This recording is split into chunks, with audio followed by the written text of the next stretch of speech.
Hello, my friends. Thank you for joining me again for today's devotion. As we spend these moments with our Good Shepherd, I read the words from 1 Corinthians chapter 14, verse 9. Unless you speak intelligible words, how will anyone know what you are saying? You will just be speaking into the air. A modern convenience that has become a necessity is air conditioning. This modern convenience makes for truly comfortable living as it cools, washes, and dehumidifies the air. I remember my dad bringing home our first air conditioner and placing it in the window of our home. Amazing! Cool air, even cold air. No more fans, no more sweating in the house, no more sticking to a chair you had been sitting in. Wow! And now we even have it in our cars, no longer needing those little vent windows. Human speech can be compared to an air conditioner.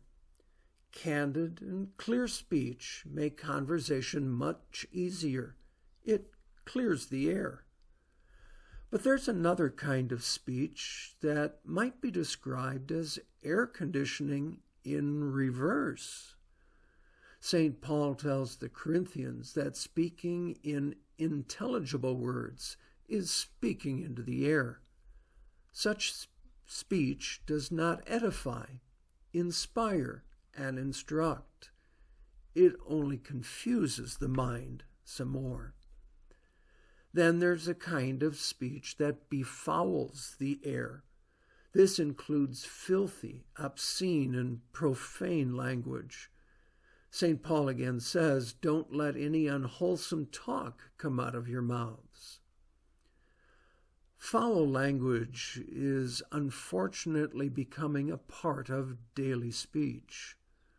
Words that never would be said in public are now commonplace and even accepted.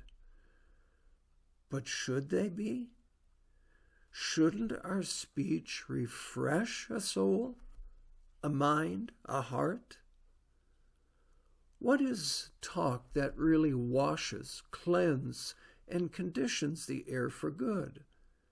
Again, Paul would have us speak what is helpful for building others up, according to their needs, that it may benefit those who listen. Think of how pure, precious, and life-giving were the words of Jesus.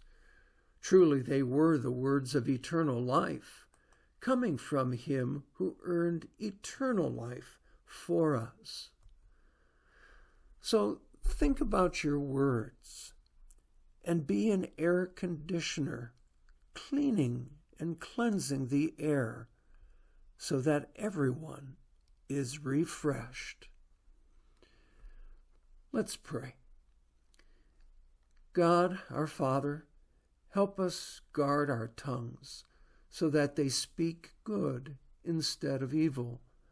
Bless us and others through your word and Spirit. Amen.